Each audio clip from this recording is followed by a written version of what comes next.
Hey, welcome back to the Shadower. I'm going to be meeting with some architects today, so let's go see what they're doing.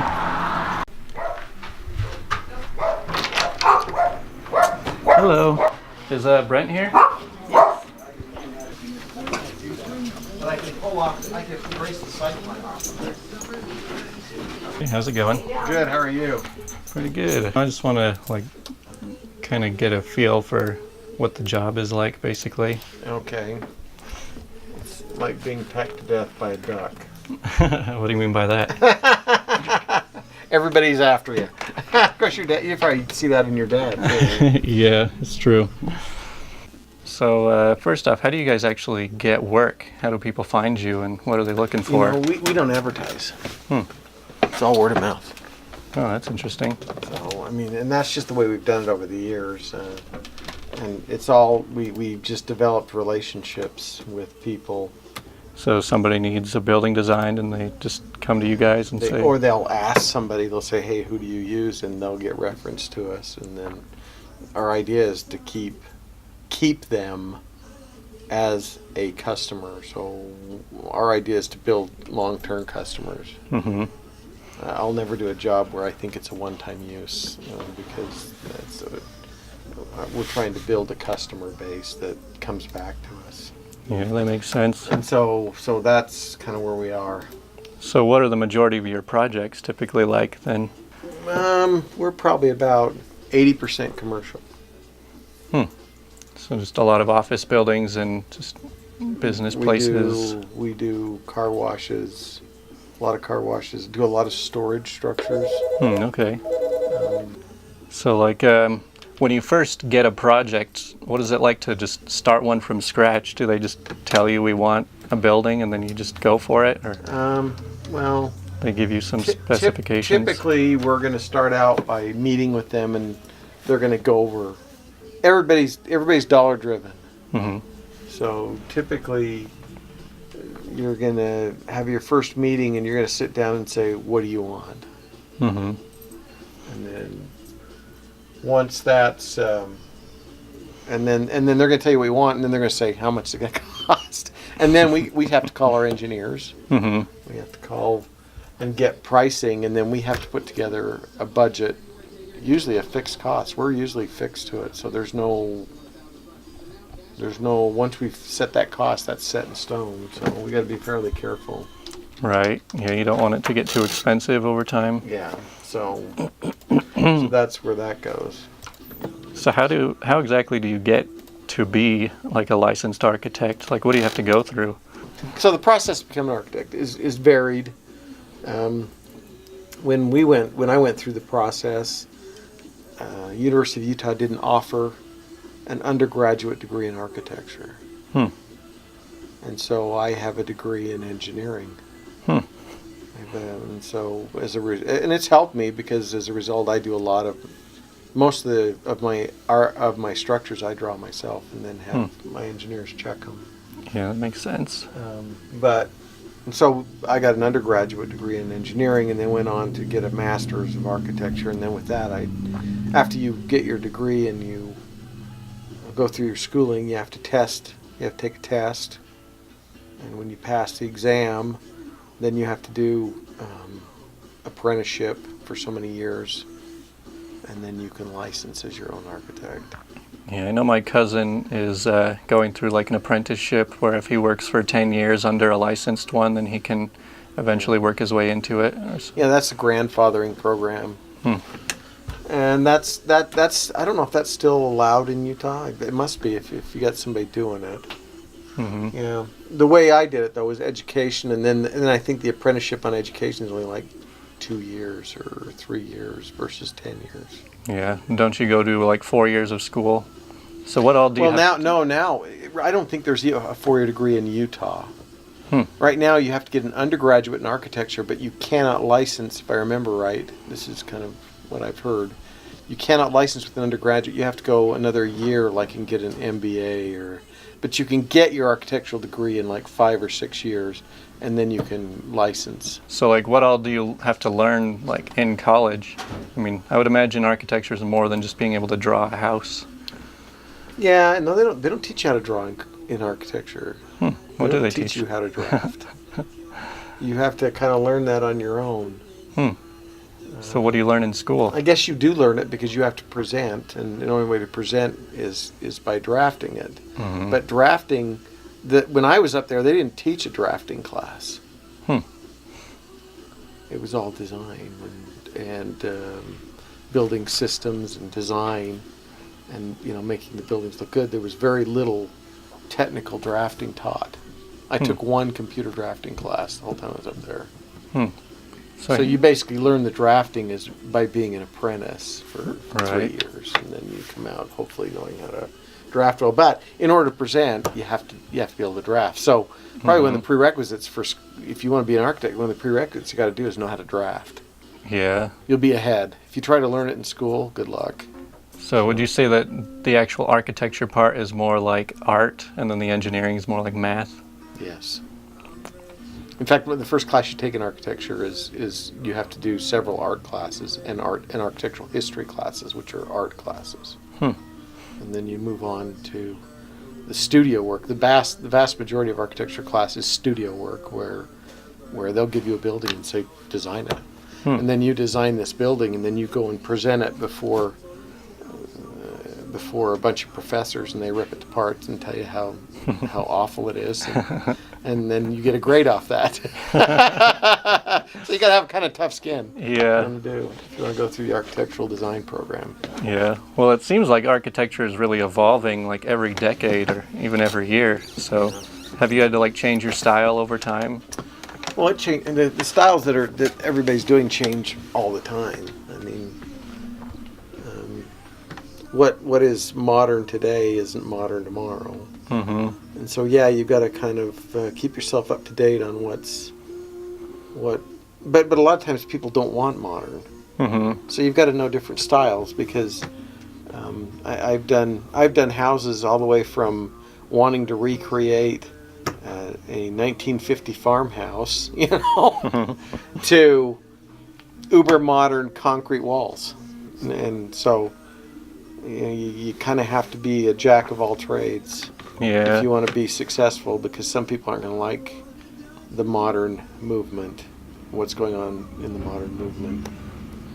And you would talk, some architects would tell you that they get what I design or too bad, but I think that ultimately my job is to not only design a nice looking building and introduce design into the building, but to also make the people like their buildings and love their buildings. And so you have to work within certain styles, and the architecture becomes making it look good within that style. There are some architects who don't believe that, who would say, no, you get a modern building out of me or nothing. And if you're well known enough, you can get away with that. But to me, I'm not I'm not well known enough to get away with that. Yeah. But again, I like to design within several styles. I was actually watching a master class of Frank Gehry. Oh yeah. My dad says he's not a very big fan of Frank Gehry's work. No, but he's like cutting edge. He's the modernist. That's what everybody's pushing for. But I look at his buildings and I don't. It's nothing I would do. For the vast majority, for 99.9% of the projects, it's too cost prohibitive. Nobody has the kind of money to spend to do a Gehry building. If you look at your cost per square foot on a Gehry building, I could build 10 buildings that are just a normal building. His techniques are so far in the future, maybe you might want to even say in the future, that everything's custom made, and when you start custom making everything, costs spiral out of control. And I don't have many clients. I've only had one project that I can remember in my entire life where the client came in and said, cost is no objective. Make this look good. One client in 25 years that has said, cost is no objective, make this look good. So what is the majority of your job spent doing? Just drafting and meeting with clients and stuff? Well, it depends on what kind of firm you're in. We're a small firm. I've kept our business small. I haven't wanted to expand. I don't want to expand. Yeah, isn't everyone here part of your family? Yes. But we could expand if we ever wanted to. But the problem is, I like my hands I like to draft. Mm-hmm. I like to design. I like to meet with clients. I like to go on the job site. And if you get to a big architectural firm, you become a businessman. You got draftsmen who draft. You got project architects who go on site, do your drawings for you, and you might get to sit down and sketch once in a while, but for the most part, you're just doing business meetings, and I'm not into that. So we've purposely kept our business small. So what advice would you give to anyone trying to go into architecture then? Don't expect to make a lot of money. I mean, you can make a decent amount of money. I mean, I could have made more if I'd have stopped at engineering. So the engineers make more than the architects? An engineer will make more than an architect, yeah. And I could have probably made more had I not gone the extra 3 years of school and licensed in architecture. But, it was a family business. I could come in on top. I didn't have to work my way up to the top. Mm-hmm. And when I got to the end of my engineering education, I took a class in engineering that was a final graduate level class, and I didn't enjoy it. And I thought, am I going to do this the rest of my life? And yet I enjoyed coming into, while I was going through school, I was working as a draftsman, and I enjoyed doing that. And I thought, I'm going to take the pay hit and do something I like to do, which I would recommend to anybody. If it's something you like to do, don't worry about the money. Mm-hmm. You don't need to be a multimillionaire to be happy. Yeah, it's a good rule to live by. Yeah, money doesn't buy happiness, but it makes misery much better. Yeah. So. But I've noticed that, so you need to have a stamp, like an architect's stamp on a lot of things. So I mean, I can understand an engineer's stamp because he has to be responsible of the building standing up. But why does an architect need a stamp too? Well, we're all responsible for different things. You've got when I put out a set of drawings, I have upwards of anywhere between sometimes 6 stamps on it. I have an engineer responsible for making sure that the site drains correctly and the site works correctly. So that would be a civil engineering. Then I have a structural engineer who stamps and makes sure the building's going to stand. Mm-hmm. Then I have an electrical engineer who makes sure the wiring's going to be correct. And then I have a mechanical engineer that makes sure the mechanical is going to be correct. And then the architect, he's the overseer of everything. Oh, okay. And my main call in life is not only designing beautiful buildings, but life safety. Right. So, and ADA compliance, handicap compliance is 2 of my greatest worries. And so, the architect has his own realm where he works, and he's the orchestrator of all the other disciplines. Yeah. And so perhaps the greatest liability on a project falls on the architect, because if an engineer makes a mistake, I've got 6 engineers that could make a mistake versus 1 engineer making a mistake. Yeah. And so the architect carries that liability, and he's the orchestrator. So if the engineer messes up, then it's on you too. Then it will come on me. If we build a building and it falls down, the first person who gets sued will be me. And then from there it'll go to the engineer who messed up. Yeah. But I'll be wrapped into that lawsuit. Yeah. They rarely do they go straight to the engineer. They'll go to the architect first. Yeah, I guess that makes sense if you're the one kind of in charge of pulling all the pieces together. And of course the architect is for beauty, life safety, and ADA compliance are probably the 3 biggest things I deal with on a daily basis. And when I say life safety, that means that's more than just the building falling down. We deal with railings and whether the building is safe. Fire hazards. Fire hazards, and making sure that the stairs are designed correctly and that everything's designed so that nobody will get hurt. Headrooms, that all falls within the architectural realm of making sure that nobody bangs their head on something or nobody falls through a railing, or that all falls within the architectural realm. So life safety as it pertains to the building, with not including keeping the building up. So the structural engineer keeps the building standing, the architects make sure it's safe. Yeah, that makes sense. There's a lot of rules you have to play by when you're going into a design. Yeah, the architect has to know the whole code, and a lot of times more than just the IBC.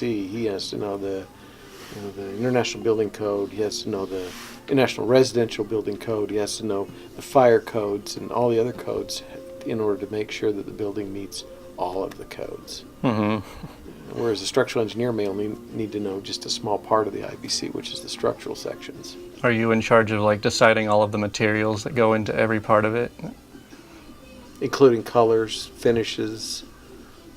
Yes, that's all part of the design. Yeah, and now there's even an interior design stamp, but it hasn't been required on projects yet. I see it coming. There'll be a day when interior designers will get to the point where they force their hand, and in order to get a project, you have to have an interior designer involved. But at this point, an architect can do interior design also.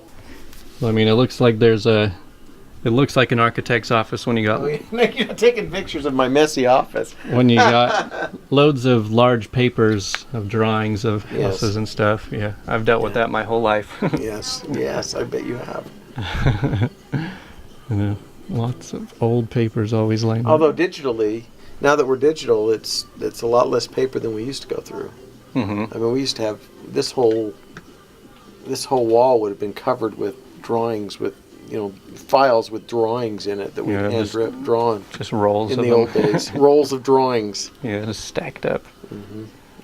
Which we don't have that much anymore. Yeah, I'm always happy when I can just send somebody a PDF. I don't have to go and get it printed out and then drive it around and stamp it. Yeah. But in the old days, we'd have to drive it around and get it physically stamped and then drive it around and deliver it. And Yeah, I can remember we'd go to bid openings and I'd have to print, 3 sets or 2 sets for every contractor, and we were doing state work. We had 10 contractors, 3 sets each, and the sets were this. I had to carry a box of drawings in of 30 sets of drawings so that we could do the pre-bid meeting. jeez. Now we just send them all a day. Put it online, they can download it. Yeah. On one building we did, which was another storage building, which was kind of a fun little project. We got the project all done and we presented it to the city, and it was modern like this.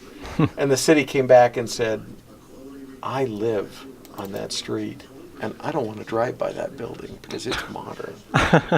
And so we ended up having to, I can't remember, is it design? People are that against modern design? Yeah. So here's how it ended up. So if you look at this, it looks like a house. Yeah. This is an office. And it looks very much like a house, but let me show you how it started out. This is how it started out. Let me see. This is how it started out. If you look at how it started out,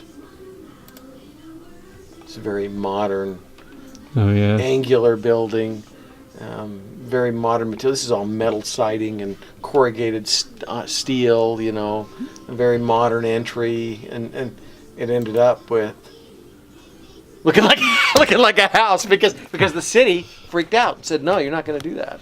I did a house for a guy up in Heber, and they wanted that really low slung flat roof. And so we drew it up, and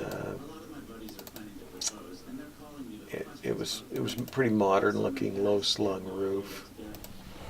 These low slung, very modern looking roof. These are houses. So you can see how very low slung roofs and modern, and present it to the HOA. Yeah. The HOA says, no, I'm sorry, you got to have a sloped roof. So this is how it ended up. It ended up just looking like any other cabin or house. It ended up. So that, again, things are driven. If you think you can, if you're an architect who says I only do modern, you're going to run into problems because this is driven by the HOA. HOA says no, you got to make it look more like a cabin. Yeah, that kind of sucks. So that happens all the time. Well, I guess it's good that you're good at like diversifying and doing all kinds of designs. You got to be. If you're gonna be an architect, you got to be able to do it all. Mm-hmm. You know, if you just specialize in one genre, then you're going to be out of business, because you're going to have to find a clientele that'll take that specific genre. And if you're really good, you might find a clientele, but when times get hard, you're going to have to reach out and do everything. Yeah. That's the one problem I have with architecture, by the way. It's too economy dependent. Economy's good, I work 80-hour weeks. Economy's bad, I play cards in the afternoon to occupy my time. The economy goes south. In fact, between 2007 and 2014, when we had that big economic recession, we were just making ends meet. So there's something for you, an architect. You talk about architecture. Took a 40% pay cut between 2007 and 2008. My pay got cut by 40%. Dang. Because the economy tanked. Do you think that'll happen again anytime soon? Hopefully not until I retire. Yeah. No, it'll happen again. It happens every 10 or 15 years. So do you feel like every time you start a new project, you want to do it different than anything else you've done? I try to, because most of the stuff I do is custom, and so I can't sell anything more than once. Although I do have clients that come in and say, okay, you've created our corporate standard. We want you to design, the next building has to look like this building, or has to use the same motif, the same colors. So, anyway. Well, thanks for letting me come bother you for a while. No problem. That was cool. So, hope you learned a lot about architecture. And what do you guys think? Do you guys like modern or old-fashioned houses better? So let me know. Thanks for watching.